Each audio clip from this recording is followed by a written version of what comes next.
BDD is not about automation. First off, you need to get to a shared understanding, have the conversations.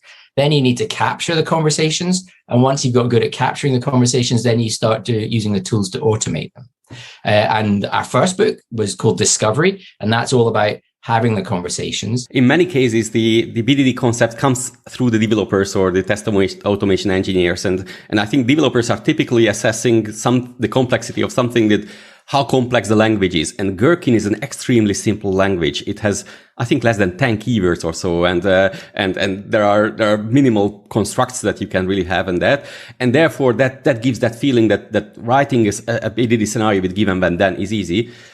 And actually it's not that hard, but I think it's not in that way easy how people would think, and you really need to get these small tricks and tips into your fingers to be able to make that better. We both have seen so many teams struggle with already.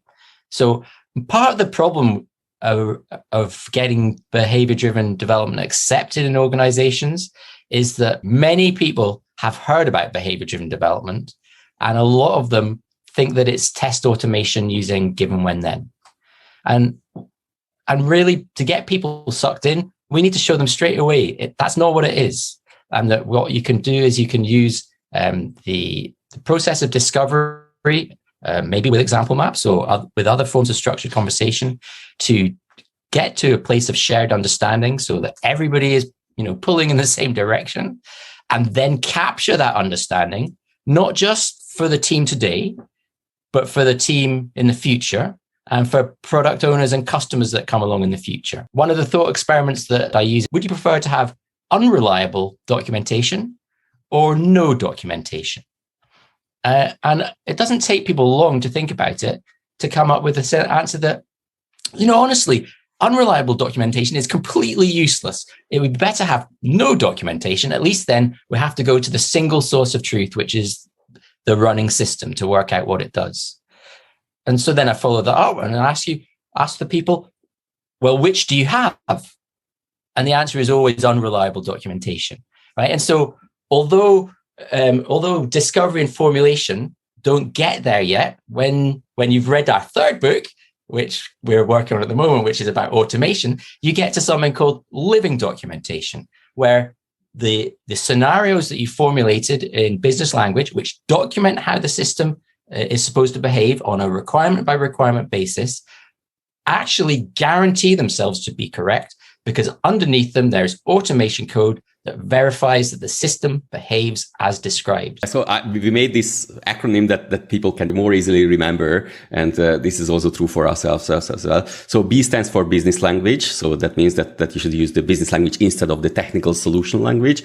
R means for real data, which means that it's good if these scenarios have concrete illustrative data, which are really showing off how the system is going to be used.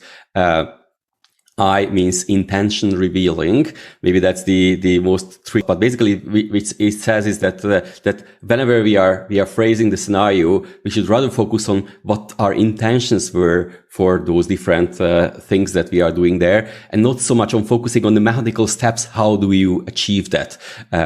So that's in earlier people were calling it declarative versus imperative scenario. That was a word that was used, but when we were talking through the book, we wanted to get rid of the two technical words. E stands for essential, so that we want to keep only essential details in the scenario and push down to the automation layer to all those incidental details, all those details that are not relevant for illustrating that particular rule, down to the automation.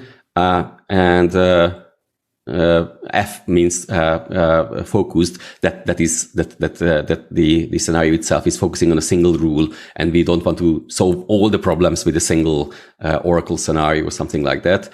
And the good thing is that briefness itself, so that you have a concise and small scenario that fits onto the screen, that you can easily share with to the stakeholders. When I'm implementing something through BDD, in a way that I'm the one who is basically imagining the thing, I'm the one who is formulating the scenarios, and I'm the one who is actually automating it.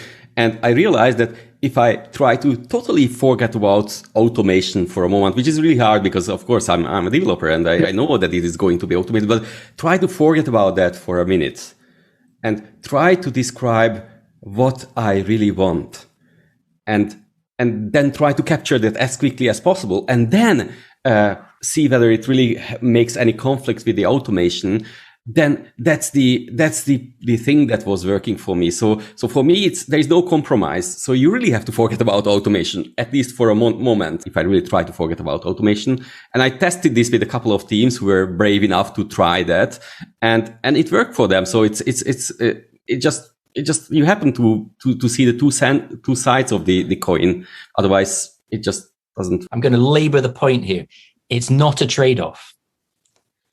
So do not let the automation intrude into the scenarios.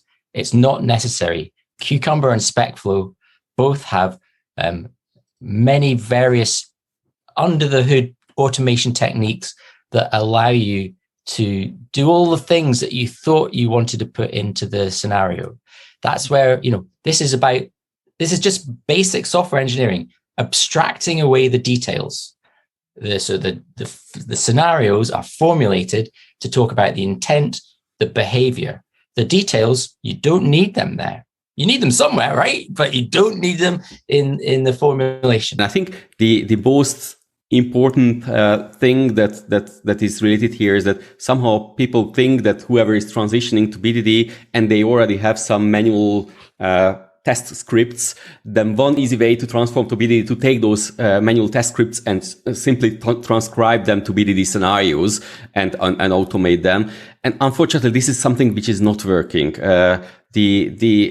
The core difference between what is the cost factors and what are the problems with the manual test script and what are the cost factors and the problems with an automated scenario, if you just try to draw them, then it will look like that they are totally different.